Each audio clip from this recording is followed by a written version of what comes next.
The next morning, I woke up to the warm sun and the sweet sounds of birds. I got ready to meet my girlfriend. After having breakfast, I headed to our favorite coffee shop to meet Neha and talk about my new adventure. Neha and I met at the coffee shop and ordered some fresh coffee. I asked Neha about the plan for my transformation, and she began explaining it to me. She said that for the festival, a saree would be the most suitable dress for me. Neha mentioned that she had a lot of sarees, and she would pick one for me. After that, we would need a saree jacket and an underskirt. I wondered how we would make a saree jacket and underskirt, and Neha assured me that one of her friends is a tailor who could help us. I was a bit hesitant about revealing my cross-dressing to Neha's friend, but Neha said her friend was trustworthy and kind. So, I agreed to get the jacket and underskirt made by Neha's friend who owned a tailor shop. Next, we discussed the accessories needed for the transformation. Neha said she could choose clip-on earrings, bangles, and a necklace from her own collection. She also mentioned that we would need to buy matching high heels for me. We made a decision to book a hotel room close to the festival location for my transformation process. Neha kindly offered to do my makeup for the festival day. Our conversation ended with plans to visit Neha's friend's tailor shop and a shoe store to buy high heels closer to the festival date. After our discussion, we left the coffee shop and headed back to our respective homes. When I returned home, I took a bath and settled into my cozy bedroom. I couldn't stop thinking about my upcoming cross-dressing journey. While I was lost in my thoughts, I was suddenly interrupted by the sound of a text message on my phone. It was a message from Neha. In her message, Neha mentioned that the Kottankulangara Festival was just 2 weeks away. She also said that we needed to visit the tailor shop and the shoe store next Saturday. With the thought of wearing a saree in public on my mind, I went to sleep, feeling both excited and a bit nervous about the experience. As the days passed by, Saturday arrived quickly. I woke up early and got ready for our visit to the tailor shop and footwear store. Neha and I met in town, and our first stop was at Neha's friend's tailor shop. I felt nervous as we entered the shop.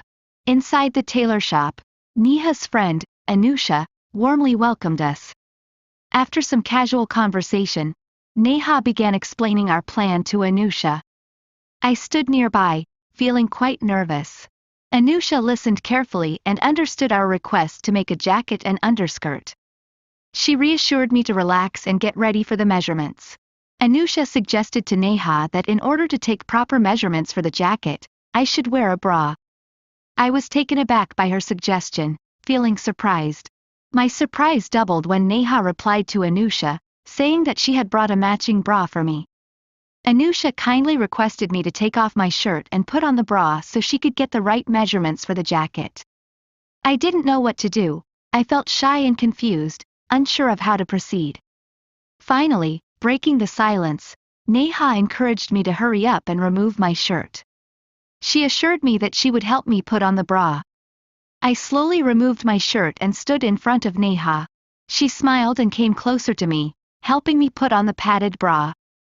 It was my first time wearing girls' clothing, and as the bra touched my chest, I could feel the softness of girl underwear. The lacy and soft materials of the bra gave me a girlish feeling.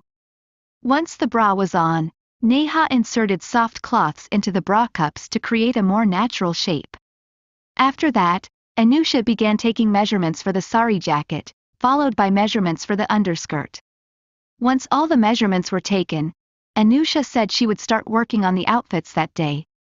She requested that I return to her shop after the jacket was finished for a final size check. Neha handed over all the materials to Anusha for the jacket and underskirt. We then left Anusha's tailor shop and headed to the footwear store. After a short 5-minute, we reached the footwear store. There were many latest shoes with various designs and colors. Neha chose a pair of 2-inch high-heeled shoes. She then approached one of the younger saleswomen and explained that she was buying the heels for her friend.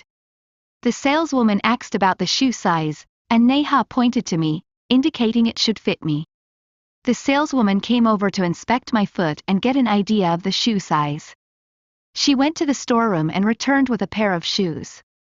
She handed me one shoe and asked me to try it on. I looked around to make sure no one was watching, then put it on and checked the size. Neha and the saleswoman confirmed that it was a good fit. We purchased the heels, and Neha decided to keep them at her place. After that, we went our separate ways to our homes. Time passed, and one morning, Neha called me to let me know that Anusha had access to visit her place to double-check the jacket size. We planned to visit Anusha's place in the afternoon after our office work. After finishing our work, we headed to Anusha's tailor shop. When we arrived, Anusha welcomed us warmly. She explained that the jacket and underskirt were completed, but she needed to make sure the jacket size was just right.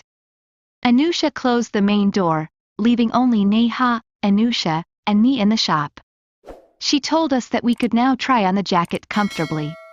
Neha asked me to take off my shirt, and I did so. She then helped me put on the bra, filling it with soft cloth. After we finished with the bra, Anusha handed me the most beautiful jacket I had ever seen. I was genuinely surprised by the jacket's beauty. It was colorful and impeccably made. Anusha assisted me in wearing the jacket, and to our amazement, it fit me perfectly. The softness and beauty of the jacket gave me a wonderful feeling. After checking the size, I removed the jacket and bra and put on my regular shirt. Anusha told us that there was no need for any adjustments. She carefully packed the saree jacket and underskirt. Both Neha and I expressed our gratitude to Anusha.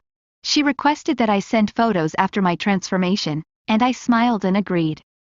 After our visit to the tailor shop, Neha and I left and went back to our respective homes, eagerly anticipating the upcoming festival.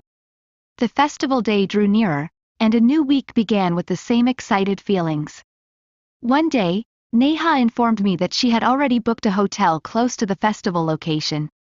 She told me that we would need to check into the hotel on the following Saturday morning. Neha mentioned that she would buy a matching wig and other accessories to complete the transformation. Our plan was to visit the festival in the evening.